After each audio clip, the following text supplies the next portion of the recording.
नमस्कार।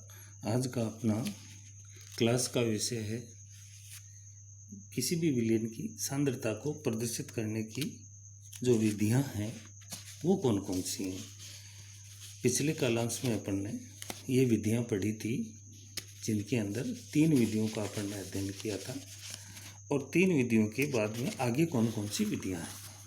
जैसे पिछले कालांश में अपन ने पढ़ा था तो वो था मोलरता, नॉर्मलिटी और मोलेलिटी। 3 ये तरीके होते हैं, ये विधियां होती है जिनके द्वारा किसी भी विलयन की सांद्रता को प्रदर्शित किया जा सकता है। इसके बाद आगे जो इसके अंदर जो विधि है उस विधि का आज अपन अध्ययन करेंगे। तो नेक्स्ट इसमें विधि है वो है मास परसेंटेज, मास प्रतिशत, द्रव्यमान प्रतिशत। मास परसेंटेज के अंदर क्या होता है कि किसी भी विलयन के 100 ग्राम विलयन में जितना पदार्थ घुला हुआ है वह उस विलयन के पदार्थ का द्रव्यमान प्रतिशत कहलाता है। कोई भी विलयन है, उस विलयन का 100 ग्राम भाग है, उसके अंदर जो पदार्थ है वो कितना घुला हुआ है वो उसका द्रव्यमान प्रतिशत या मास परसेंटेज कहलाता है। मास ऑफ द कंपोनेंट पर 100 gram of the solution dissolved is mass percentage. अब यहाँ पर देखिएगा, जैसे मान लीजिएगा यदि किसी विलयन में एक घटक A है, घुला हुआ घटक है। घटक का मतलब कोई विलयन है उसके अंदर कौन कौन से पार्ट घुले हुए हैं। घटक A का द्रव्यमान WA है तथा दूसरा घटक उसमें घुला हुआ है कंपोनेंट B है और उसका द्रव्यमान WB है। ये अपन ने माना है। तो मास फ्रैक्शन यदि इसका देखें तो A का मास फ्रैक्शन यदि अपन निकालना चाहें तो ये क्या होगा, mass fraction of A equal to WA divided by WA plus WB। WA जो है वो A घटक है उसका द्रव्यमान है, WB है जो इसमें घुला हुआ B घटक है उसका द्रव्यमान है। तो यहाँ पर A घटक का द्रव्यमान डिवाइडेड बाई A घटक का द्रव्यमान प्लस B घटक का द्रव्यमान इंटू 100। तो इससे अपने पास में आता है मास परसेंटेज। उस विलयन का मास परसेंटेज यानी द्रव्यमान प्रतिशत आ जाएगा और उसको प्रदर्शित करते हैं W/W। इससे इस तरह से इसको प्रदर्शित किया जाता है।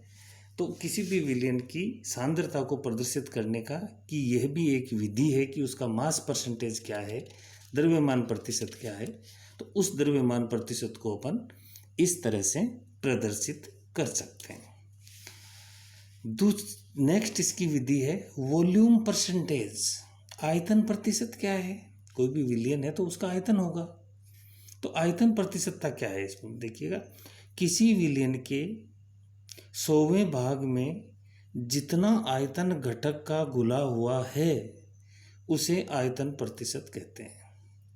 कोई भी विलयन है तो उस विलयन के 100वें भाग में जितना आयतन किसी दूसरे घटक का घुला हुआ है, घुला हुआ जो घटक है उसका आयतन कितना है उसे आयतन प्रतिशत कहते हैं।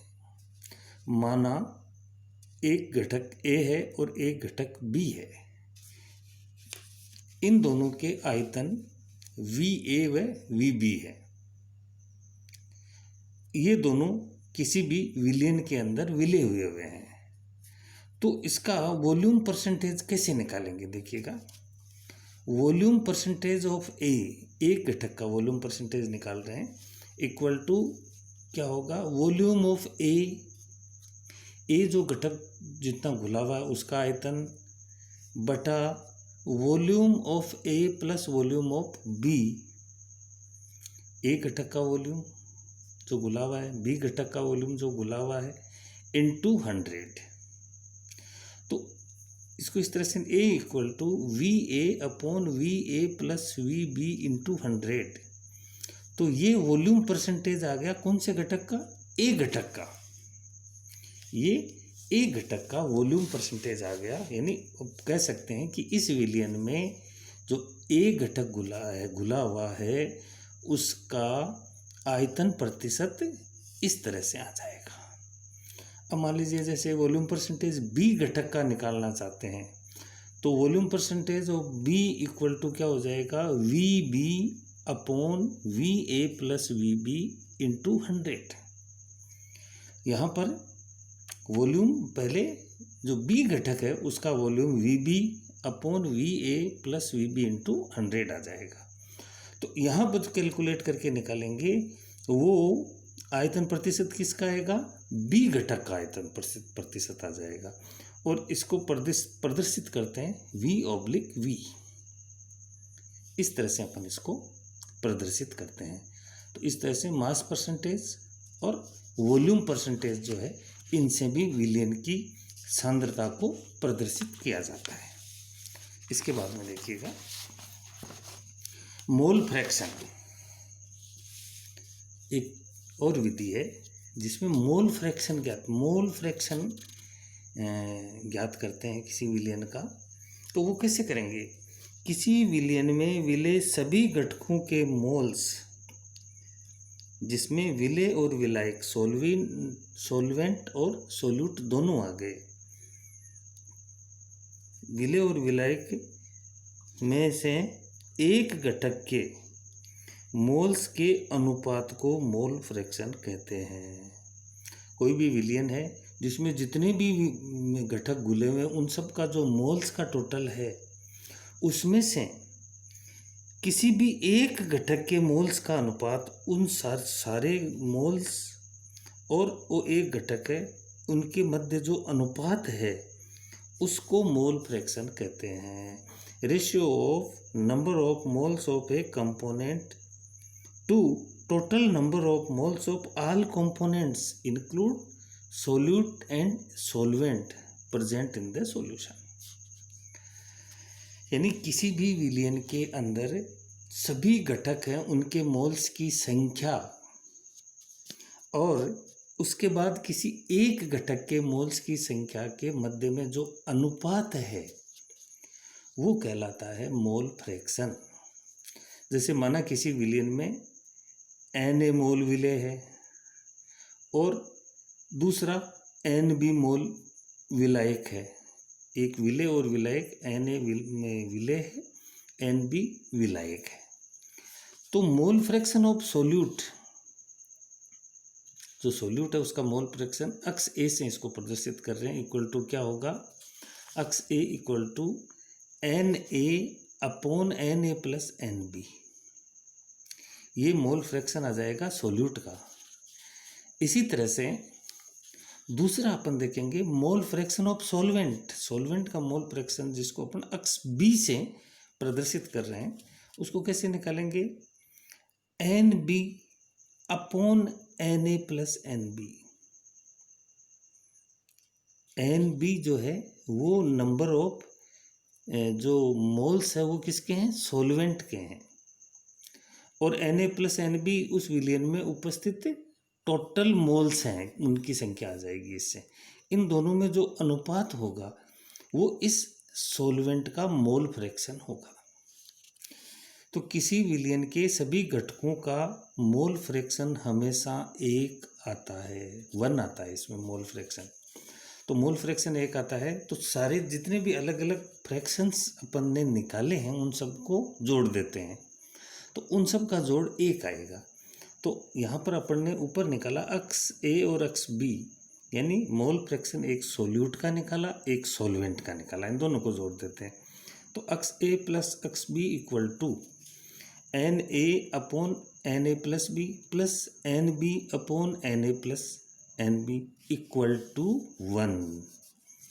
क्योंकि किसी भी विलयन के सभी मोल फ्रैक्शंस का योग जो है वो हमेशा एक आता है। तो तो 1 आता है, तो इन सब को जोड़ेंगे तो इन सब का टोटल 1 आ जाएगा। मोल फ्रैक्शन एक अनुपात होता है, ये अनुपात है।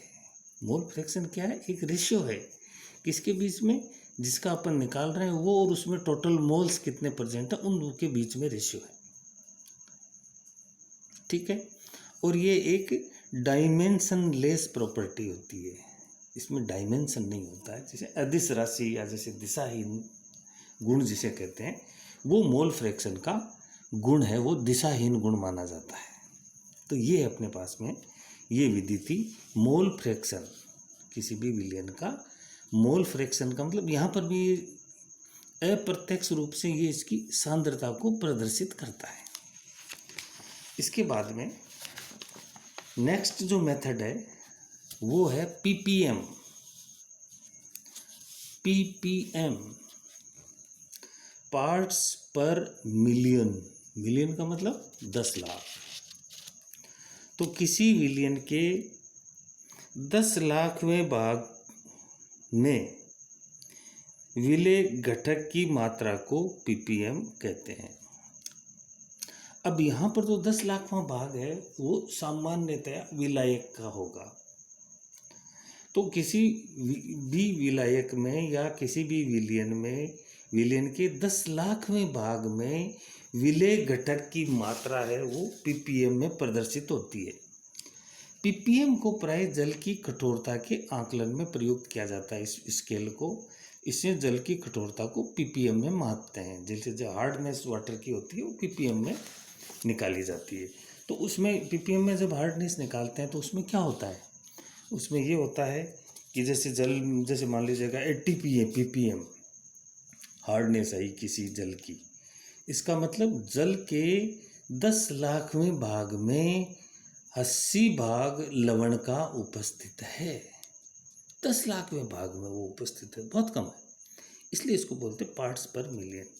जैसे जल के 10 की भाग 6 भाग जल है, उसमें उपस्थित कैल्शियम कार्बोनेट का भार या उसके समतुल्यांक भार जो उसमें घुला हुआ है उसे पीपीएम कहते हैं। और ये कठोरतांश का माप है, हार्डनेस का मेजर स्केल है। ये मेजरमेंट हार्डनेस का स्केल है। जैसे एग्जांपल 30 पीपीएम, 30 पीपीएम का मतलब क्या होगा, जल के 10 लाखवें भाग के अंदर कैल्शियम कार्बोनेट या उसके समतुल्यांक भार के बराबर जो लवण घुले हुए हैं वो उनका भार है 30। तो इसलिए इसको बोलेंगे 30 पीपीएम। जैसे 100 पीपीएम यानी 10 लाख बार भाग जल के अंदर कैल्शियम कार्बोनेट या उसके समतुल्यांक भार के जो लवण हैं वो 100 उसमें घुले हुए हैं, 100 भाग उसमें घुले हुए हैं, इसलिए इसको बोलेंगे 100 पीपीएम। तो ये जो जल की कठोरता है वो जब कैलकुलेट इसमें करते हैं तो पीपीएम स्केल को काम में लिया जाता है। इसकी सांद्रता को माप की नेक्स्ट विधि है पीएच। पीएच को अपन इस तरह से डिफाइन करेंगे कि हाइड्रोजन आयन के सांद्रता के ऋणात्मक लघुगुणक को ही पीएच कहते हैं। हाइड्रोजन आयन सांद्रता के साधारण ऋणात्मक लघुगुणक नेगेटिव लॉगरिथम्स को ही पीएच कहते हैं। यानी pH equal to minus log hydrogen ion concentration, इसको बड़े ब्रैकेट में निकल देते हैं तो इसकी कंसंट्रेशन होगी। या pH equal to log 1 upon hydrogen ion concentration, तो ये ऋणात्मक हो गया।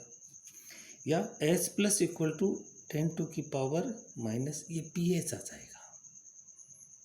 तो ये जो पीएच स्केल है वो 1 से 14 तक का इसका एक स्केल होती है और इसके मान 1 से 14 तक होते हैं। 14 0 टू 14, 0 से ही शुरू हो जाता है, 0 से 14।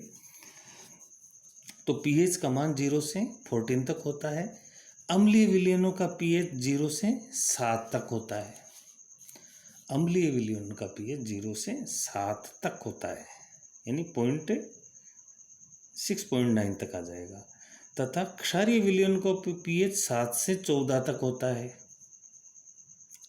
और पीएच 7 है वो उदासीन होता है। विलयन कोई विलयन है तो पीएच 7 है तो वो उदासीन होता है।